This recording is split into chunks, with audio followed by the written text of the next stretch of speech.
الرحمن الرحيم. الحمد لله رب العالمين، والعاقبة للمتقين، ولا عدوان إلا على الظالمين. وأشهد أن لا إله إلا الله، وأشهد أن سيدنا محمدًا عبده ورسوله. اللهم صل وسلم على هذا النبي الأمي وعلى آله وأصحابه ومن سار على نهجه إلى يوم الدين. عباد الله، أوصيكم ونفسي بتقوى الله العزيز الحكيم. Ndugu zangu katika imani, awali ya yote tunamshukuru Mwenyezi Mungu Subhanahu wa Ta'ala, na vile vile tunamtakia ziada za rahma Bwana Mtume Muhammadin sallallahu alayhi wasallam. La tatu, ninawahusia pamoja na kuihusia nafsi yangu juu ya kumcha Mwenyezi Mungu subhana. Ndugu zangu katika imani, kwa mapenzi ya Mwenyezi Mungu Subhanahu wa Ta'ala, akituwafikisha katika siku ya leo, khutba yetu inabeba kichwa cha habari kinachosema haqiqatul hayati dunia, ukweli na uhalisia wa maisha ya dunia. Imefikia hatua hivi sasa katika hii dunia yetu, kila mmoja anatengeneza tafsiri yake ya dunia. Kila mmoja anavyoijua yeye dunia kupitia tafsiri nyingi sana za dunia, kunapelekea kila mmoja kutengeneza njia ya namna ambavyo anaweza kuishi katika dunia hii. Kutengenezeka kwa njia nyingi kunapelekea uholela katika maisha ya dunia, kunapelekea kutowajali wanyonge, kunapelekea kutothaminiana, kunapelekea kutoheshimiana, kunapelekea kutomjali na kumtukuza Mwenyezi Mungu ambaye yeye ndiye aliyemleta kila mmoja wetu katika hii dunia. Na hatimaye watu tunaghaflika na kujisahau kwamba maisha ya dunia yanaweza kubadilika. Kupitia hilo tukaonelea kwamba kuna haja, bali kuna ulazima wa kuieleza dunia vile ambavyo ameieleza mwenyewe Mwenyezi Mungu Subhanahu wa Ta'ala. Na bila ya shaka yeye anaijua vizuri dunia kuliko vile ambavyo mimi na wewe tunaweza tukaitengenezea sura na kupata picha ya dunia. Mwenyezi Mungu anasemaje kuhusu dunia? Allah anasema ndani ya Qur'an katika surati Yunus aya nambari 24. Allah anasema hivi: innama mathalul hayati dunya kama in anzalnahu minas samaa fakhtalata bihi nabatul ardi mimma ya'kulu an-nasu wal an'am hatta idha akhadhat zukhrufaha wazayyanat wa dhanna ahluha annahum qadiruna 'alayha ataha amruna laylan aw nahara faja'alnaha hasida kaan lam taghna bil amsi kadhalika nufassilu alayati liqaumin yatafakkarun. Mwenyezi Mungu Subhanahu wa Ta'ala ndani ya aya hii tuliyoisoma anatuelezea dunia ikoje. Allah anasema hivi: innama mathalul hayati dunya, hakika si vinginevyo mfano na sura ya maisha ya dunia, kama in anzalnahu minas samaa, sura yake inafanana na maji ya mvua tuliyoyateremsha kutoka mawinguni. Maji ya mvua yakoje? Niwape mfano kwa wale waliokuwa wakulima, bila ya shaka wanaweza kuifahamu mvua vizuri sana. Mkulima akiwa kijijini, kikifika kipindi cha kiangazi, ikawa ameliandaa shamba lake vizuri na akamaliza kabla ya msimu wa kiangazi kumalizika, huwa anamuomba Mwenyezi Mungu Subhanahu wa Ta'ala ateremshe mvua kwa lengo na dhumuni aweze kuweka mbegu ardhini. Mwenyezi Mungu Subhanahu wa Ta'ala anayakubali hayo maombi. Mvua inanyesha katika kiwango ambacho mkulima aliomba mvua hiyo. Mkulima huyu baada ya kujiridhisha sasa mvua iliyonyesha inamtumainisha yeye kwenda kufukia mbegu zake ardhini, mkulima anakwenda kufukia mbegu. Kwa lugha ya shamba inasemwa kuwa ni kupanda.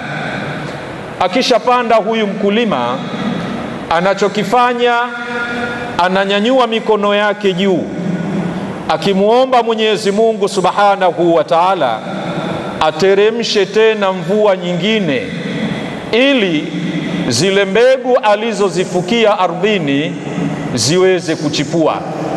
Mwenyezi Mungu Subhanahu wa Ta'ala anayakubali hayo maombi. Mvua inanyesha katika kiwango cha kuweza kutoa mbegu ardhini na zikawa zimetokeza juu. Bahati mbaya au bahati nzuri, mbegu zile zikiwa zinaota huwa zinasuhubiana na majani. Mkulima kwake ni kero, humuomba tena Mwenyezi Mungu Subhanahu wa Ta'ala asimamishe mvua ili mkulima achukue kijembe, kwa lugha ya shamba wanaita kupalilia, ili ayaondoe yale majani ambayo huwa ni sumu katika mimea yake. Mwenyezi Mungu Subhanahu wa Ta'ala anayakubali hayo maombi. Mvua inakata, mkulima huyo atachukua kijembe chake na kuanza kupalilia. Katika hatua ambayo ataona kwamba hapa sasa inatosha, atarudia tena kumuomba Mwenyezi Mungu alete mvua nyingine ili ile mimea yake izidi kunawiri. Allah ataileta hiyo mvua na mimea itaanza kuchangamka, mimea itakolea jani bichi shambani. Mkulima hana anachopenda kuona zaidi ya shamba lake. Asubuhi na mapema hujihimu mkulima huyu akielekea shambani kutazama maendeleo ya shamba lake. Shamba linabadilisha harufu, linanukia sana. Mkulima anaanza kupata matumaini, mwaka huu kwa kweli ninaweza kufanikiwa. Anakwenda mbali zaidi mkulima huyo, anaanza kuchukua madeni mbalimbali. Kama alikuwa hana kanzu mpya, atakwenda kukopa. Kama ilikuwa hajala kuku siku nyingi, atakwenda kukopa kuku, akiamini kwamba baada ya kuvuna nitarudisha stahiki za watu. Na mwenye duka hana wasiwasi, kwa kuwa shamba la mkulima analiona linampa imani, anachokopa ataweza kurejesha, anampa mkulima huyo. Sasa kule nyumbani, kama ni mpunga, tunasema umeshafika hatua ya kuweka mimba, na kadhalika mahindi yanazidi kumtumainisha mkulima huyo. Hapo Mwenyezi Mungu Subhanahu wa Ta'ala anamuelekeza mkulima huyo kwamba kile ulichokuwa unakidhani wewe sicho tulichokuwa tunakusudia sisi. Kama wewe imani yako na malengo yako ilikuwa kuvuna, sisi hatujakusudia mwaka huu wewe uvune. Anachokifanya Mwenyezi Mungu nini? Anaileta mvua katika kiwango ambacho mkulima hakuwahi kuomba kiwango hicho, tena katika namna ambayo mkulima hakutegemea.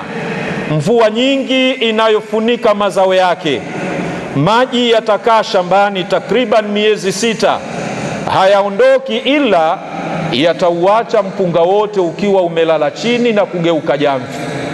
Au anaweza asifanye hivyo Mwenyezi Mungu, akaamua kulifungulia jua katika kiwango ambacho halitasimama ila litaacha mpunga wote umetoa pamba. Au anaweza asifanye hivyo Mwenyezi Mungu, akawaleta wadudu wanaoitwa nzige wakavamia shambani na kulishambulia, hawaondoki ila wakiacha wamefyonza kila kitu. Hapo ndipo aliposema Mwenyezi Mungu, ataha amruna lailan au nahara. Ikifika hatua mkulima akayakinisha kwamba atafanikiwa, tunaileta kadari yetu, kama si usiku bali itakuwa mchana.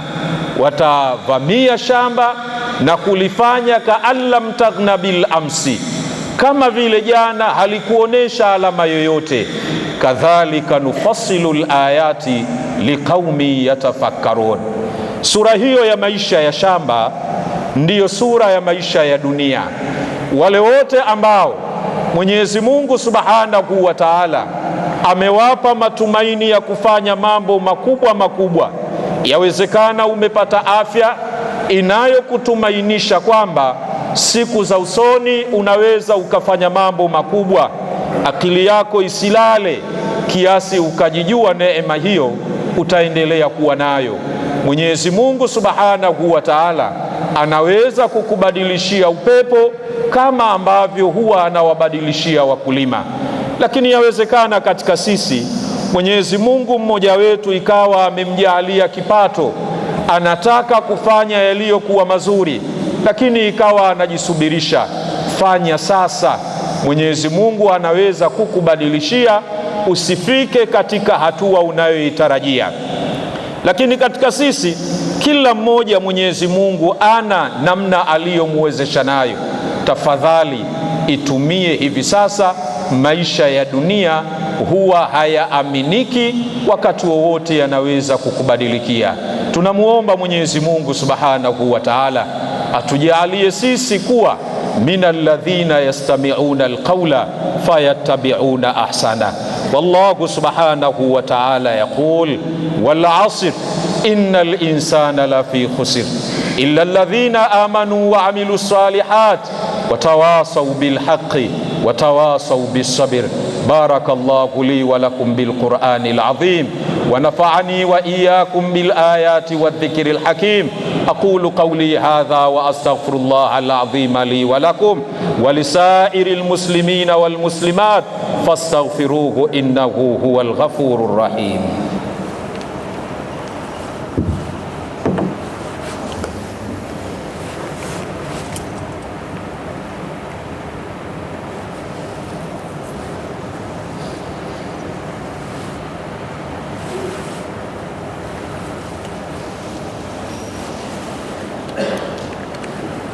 بسم الله الرحمن الرحيم.